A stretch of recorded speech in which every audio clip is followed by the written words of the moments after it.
Hi there, everyone. Jim here with Fantasy for the Ages, the show where father and son, that would be Zach, the son over there, get together and talk about fantasy, science fiction, and other nerdy things that we enjoy together. Today, we're coming to you with one of our Book Blast episodes, Patent Pending, where it's a spoiler-lite reaction to a book one of us has read. And in this case, both of us have read.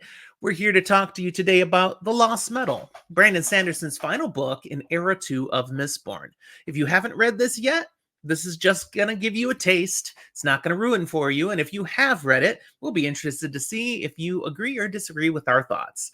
Regardless, we hope you enjoy the video and will like it down below, subscribe to our channel, and look in the show notes for all the other ways that you can interact with us. We love to talk with people.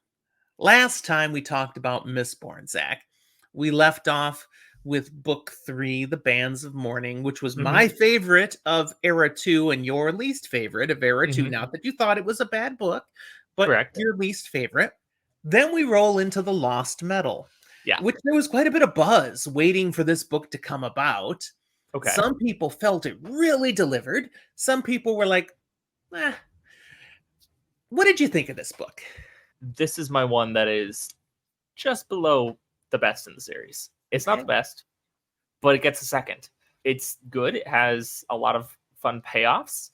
It plays on a lot of the best elements from earlier in the series, the styles of the first book, as well as then the different style in the third book, and kind of puts both of that in there. We get a lot of good little callbacks to things that we enjoyed. And so it feels like we had a trilogy in the first 3 books and then an addendum with one last adventure. And so it's got almost nostalgia to itself, which is a little weird, but good. I also mentioned way back, I don't remember which episode at this point of our quick little takes, that there was a Wayne development book. This is the Wayne development book. It's not where Wayne does most of his developing, but it is where we see it. We get the most inside Wayne's head in this book. Correct. Yeah. And indeed, there are some Wayne developments in this book. But spoiler-lite, so we can't tell you what they are. We talked last time that, it's really like Era 2 is a trilogy, and then there's a final book. And you said there's some callbacks, it brings some things together. I like a parallel between this book and the final book of Era 1, where that was the end of a trilogy, and then right at the end kind of says, and all this is done, and we're changing everything. And you're going to go somewhere new now. And we didn't know what that new would be until Era 2 came out. Here, I feel like, okay, we're wrapping up Era 2, and we're starting Era 3, is kind of what it felt like. Do you agree? It does feel like there's a little bit of launch off of we do know where things are kind of going. It gives us that hints and teases towards this is where things are going. They already are. We're progressing. There are some unresolved bits and pieces, but there are things that are like, okay, this will be a story in 50 years or more, but it's not necessarily a story right now. Our story following these heroes, that's probably done. In one case, pretty darn sure. But the story that follows what comes after them, what their choices and the things that they've done and inspired, what that's going to lead to will shape the world. Well said. Which character did you most enjoy in this book? Being able to see their development, their actions. In this book, probably because we got to actually be in their head, Wayne. I like getting insight in there that we hadn't gotten as much as we wanted in the past. Yeah, shockingly, we finally kind of get to understand Wayne, because he's been so ununderstandable before. But then also, as a character, Steris, because we went from last book, she got to grow into her own, we liked her, and here we'll get to see her kind of shine on her own a little. However, if I want to see just like the stuff that they run into, the adventures, what's interesting, Marcy. Okay. Not for the character, for how they interact with the world and what we get introduced to as a reader. We do get to see in this book how well Steris and Wax have become a team. The different abilities and perspectives they bring are meshing so beautifully in this book that cool, who would have guessed? I guess they were meant to be together. Also, how cool would it be to have been like, yeah, let's go play ball. You just put me on your shoulders and fly around and do things. Like, it's not safe, but it's pretty cool. Indeed. Wayne also has a relationship through the series here. It's interesting. Interesting is a word for it.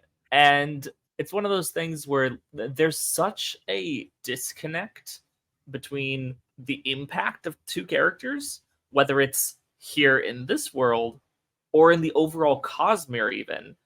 And maybe the one that has little impact here has bigger impacts elsewhere. But they have this moment in time that is fun and interesting, but there's so much around it that does not connect. So again, with the Lost Metal, as true for all of Era 2, this all benefits from a reread. And something that you said previously, Zach, it also benefits from having read the rest of the Cosmere. Yeah. You are clearly missing things. If you read this and you have not read the Stormlight Archive, you have not read Mistborn Secret History, if you haven't read the various other things out there, Warbreaker, these things add. I mean, you can read this and enjoy it without that stuff, but you get so much more color and depth. Just color, depth, context, being able to see these little hidden nuggets that aren't even hidden. You just didn't know what they were. And even to me, the impact of the story matters more if you know what's going on elsewhere. Yeah. If you only know what's going on here, it's cool. It's important.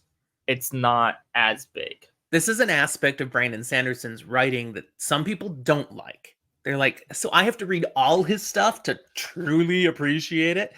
Meanwhile, I want to read all his stuff, so I appreciate it more. But I'll give him props in that he can create a story that you can enjoy just on its own. You don't have to read the other stuff. You'll just enjoy it more if you've read the rest. It's still a good story unto its own.